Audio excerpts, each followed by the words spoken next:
Congo Avenir. Mboka ya Bakongo.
Congolaises, Congolais, mes très chers compatriotes, je m'adresse solennellement à vous en ce jour dans un contexte exceptionnel en rapport avec la situation sécuritaire que connaît notre pays dans sa partie orientale. Ce contexte d'agression et d'occupation des territoires dans le Nord Kivu est perpétré par le groupe terroriste dit du M23 avec l'appui avéré en hommes et en logistique du Rwanda. Au moment où je fais cette adresse, nos agresseurs occupent certaines localités dans le territoire de Rutshuru, occasionnant ainsi un drame humanitaire avec plus de 200 000 compatriotes forcés de fuir les affres terroristes dans les zones de combat. Ils se retrouvent en dehors de chez eux, sans logis, sans nourriture et sans soins.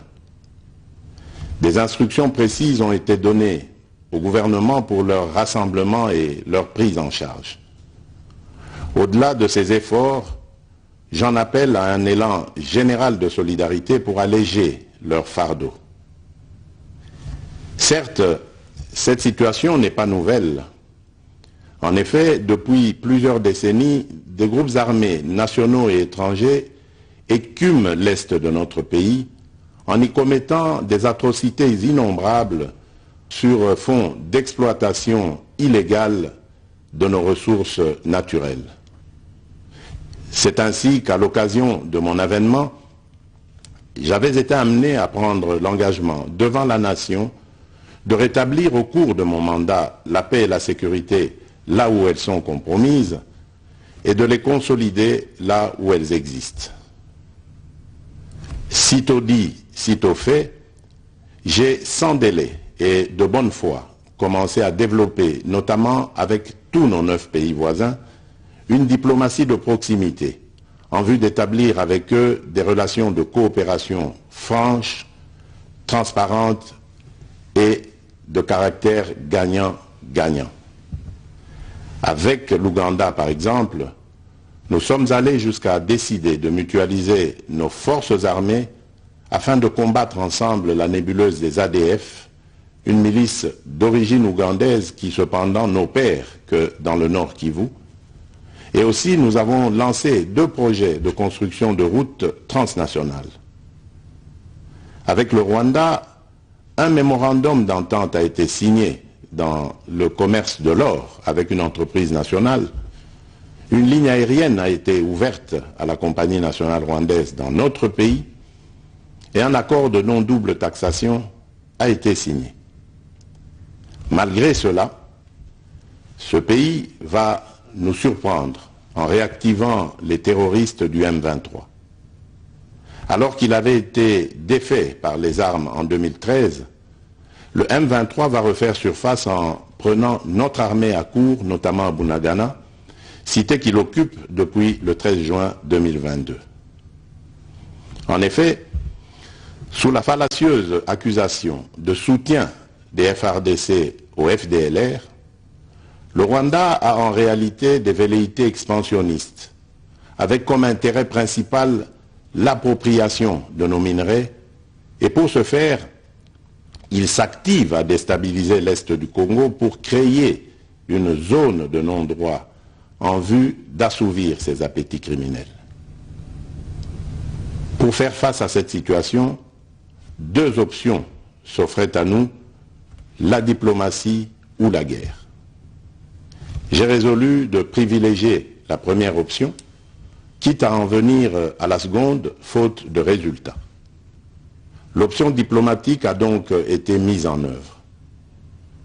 C'est ici l'occasion pour nous de rappeler que notre attachement à la recherche de la paix par des voies pacifiques n'est aucunement un signe de faiblesse, moins encore un aveu d'une incapacité de notre pays à s'inscrire dans une logique de guerre totale contre tous ceux qui continuent à abuser de notre patience, mais plutôt une expression de notre culture de paix et de notre identité légendaire de peuple hospitalier. C'est ainsi que dès le 20 juin 2022, j'ai pris part aux travaux du 3e conclave des chefs d'État membres de la communauté d'Afrique de l'Est à Nairobi, au Kenya, qui avait comme agenda l'examen de la situation sécuritaire dans l'Est de notre pays. À l'issue de ce forum, les dirigeants des pays membres de la communauté d'Afrique de l'Est sont tombés d'accord sur le déploiement d'une force régionale pour imposer la paix dans l'Est de la République démocratique du Congo. Le sommet a appelé à une cessation immédiate de toutes les hostilités à l'Est de notre pays et a demandé à tous les groupes armés, tant étrangers que locaux, à déposer les armes immédiatement et sans condition et à s'engager dans le processus politique. Le 6 juillet 2022, j'ai accepté de rencontrer à nouveau le président du Rwanda, cette fois à Luanda, sous l'égide du président Joao Lourenço, sous couvert de la conférence internationale des régions des Grands Lacs africains, la CIRGL. Il en est sorti une feuille de route qui stipule entre autres objectifs normaliser les relations politiques et diplomatiques entre la République démocratique du Congo et le Rwanda. Et pour y parvenir, la première action retenue, arrêt des hostilités et retrait du M23 des positions occupées conformément au communiqué final de Nairobi. Une fois de plus, aucune avancée sur le terrain de la paix attendue par notre population n'a été observée. La dernière activité diplomatique en date a été la rencontre avec le président Paul Kagame autour du président français Emmanuel Macron et à l'initiative de ce dernier en marge de l'Assemblée générale des Nations unies à New York. Ici également, pour l'essentiel, il a été acté le principe d'un cessez-le-feu immédiat et du retrait inconditionnel du M23 des positions qu'il occupe. Toujours sans résultat tangible sur le terrain. Mes chers compatriotes, comme vous pouvez le constater, malgré notre investissement et les efforts fournis dans cette optique, la paix et la sécurité ne sont pas au rendez-vous. Garant de l'indépendance, de l'unité nationale et de l'intégrité territoriale, je réitère mon engagement constitutionnel de défendre la patrie jusqu'au sacrifice suprême. Mes très chers compatriotes, ne doutons jamais qu'ensemble réfléchis et engagés, nous puissions changer le monde. À vous, nos vaillants soldats, vous qui avez pris l'engagement de servir sous le drapeau, je vous invite ici au sens élevé du patriotisme en ce temps particulièrement exceptionnel de notre histoire, de défendre notre pays, de protéger l'intégrité de son territoire et d'assurer la sécurité des Congolaises et des Congolais contre toute agression ou attaque d'où qu'elle vienne. À vous, Mes très chers compatriotes, la guerre qui nous est imposée par nos voisins exige de chacun de nous des sacrifices. C'est le moment de taire nos divergences politiques pour défendre tous rassemblés notre mère patrie. Notre histoire et notre marche commune ont sans cesse démontré que, loin de s'effondrer, notre nation et son peuple ont toujours relevé ce genre de défi et nous en sommes toujours sortis victorieux. Restons tous unis et solidaires derrière nos forces de défense et de sécurité. La situation actuelle, loin de nous affecter, n'est qu'une épreuve de plus que nous allons surmonter pour raffermir davantage notre unité. Au-delà de tout clivage politique, idéologique, religieux et tribal, la défense de la mère patrie est le seul objectif qui doit nous unir en ce moment. Le pays nous appelle. La nation a besoin de l'engagement de toutes ses filles et de tous ses fils. Je vous appelle à ne pas céder aux propos xénophobes et autres discours de haine ou de stigmatisation des communautés rwandophones, dont l'asservisseur se sert pour faire du chantage et de la manipulation. Tout acte allant dans ce sens sera sévèrement puni. En réponse à la forte demande de la jeunesse, j'invite celle-ci à s'organiser en groupe de vigilance en vue d'appuyer et d'accompagner et de soutenir nos forces armées, nos forces de défense dans l'accomplissement de leur noble mission. C'est ici l'occasion de mettre en garde tous les traîtres civils ou militaires et autres brebis galeuses qui servent les intérêts de l'ennemi.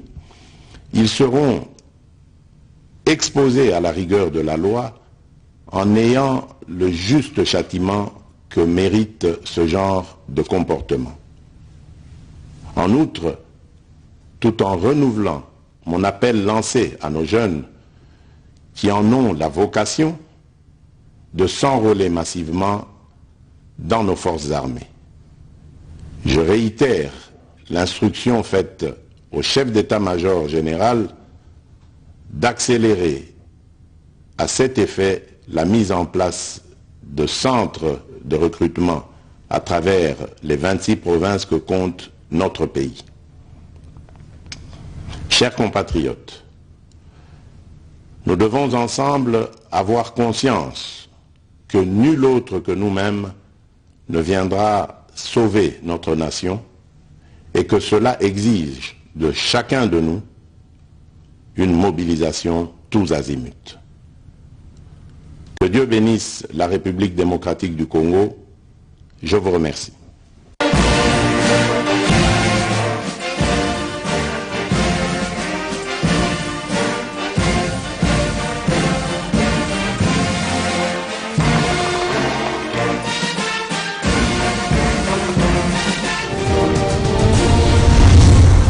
Congo Avenir. Mboka ya Bakongo.